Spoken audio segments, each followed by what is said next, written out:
afternoon and welcome to the NCC Newsroom at the Newhouse School of Public Communications. I'm Josh Weinberg.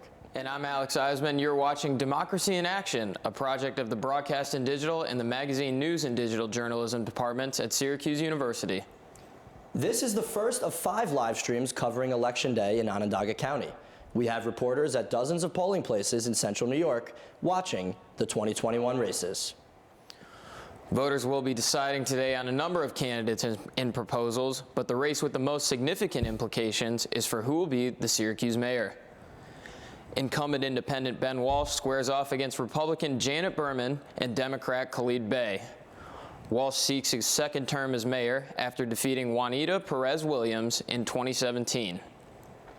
He will do so with the backing of nearly 3 times as much money raised on his campaign as Bey and 28 times as much as Berman.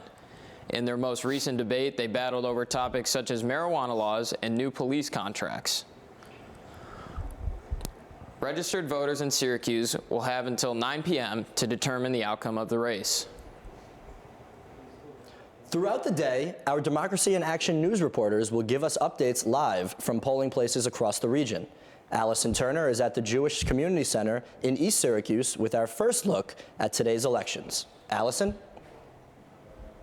Thanks, guys. I'm standing outside the Jewish Community Center here in DeWitt, where it's raining just a little bit. They're also off to a little bit of a slow start this morning. This polling location opened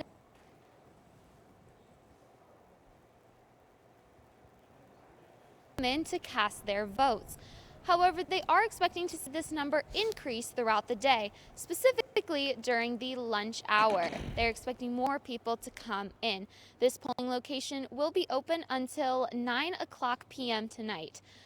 We will have more in later newscasts. In DeWitt for Democracy in Action, I'm Allison Turner. Back to you guys in the studio.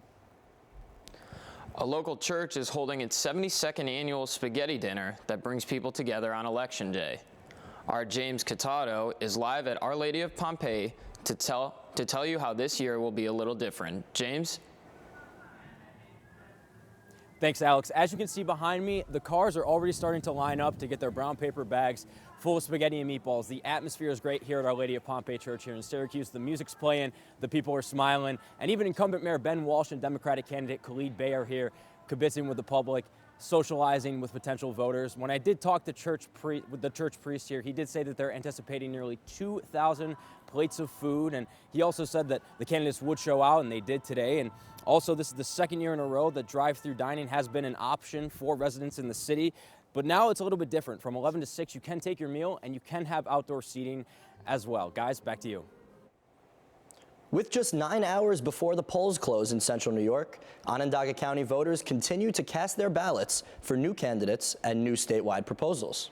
NCC News reporter Guy L. Phobes is in studio to break down 2 of the questions on the back of your ballot. Many voters would be surprised to learn that you are voting for more than just people. Take the sample ballot. The front has elections for different offices, including mayor. The back has a series of questions. They're called ballot measures or referendums. This year, there are 5 questions that New Yorkers will decide on. 2 referendums, numbers 3 and 4, have to do with the process of voting itself. Passing referendum 3 will allow for same-day voter registration, eliminating the current 10-day requirement. In essence, voters who forget to register before Election Day would, under this proposal, be able to do so the day of. You'll recall that last year, many people opted to mail in their ballot. But in the state of New York, you still need an excuse to do so. Fears of COVID-19 are considered a valid excuse for now, but Proposal 4 is looking to change that system. If it passes, this measure would pave the way for no excuse absentee voting for the 2022 elections. Onondaga County Election Commissioner Dustin Czarny says these reforms will give voters more choices. Yes, it would mean more work for the boards of elections, but that doesn't necessarily mean a bad thing. Early voting is more work.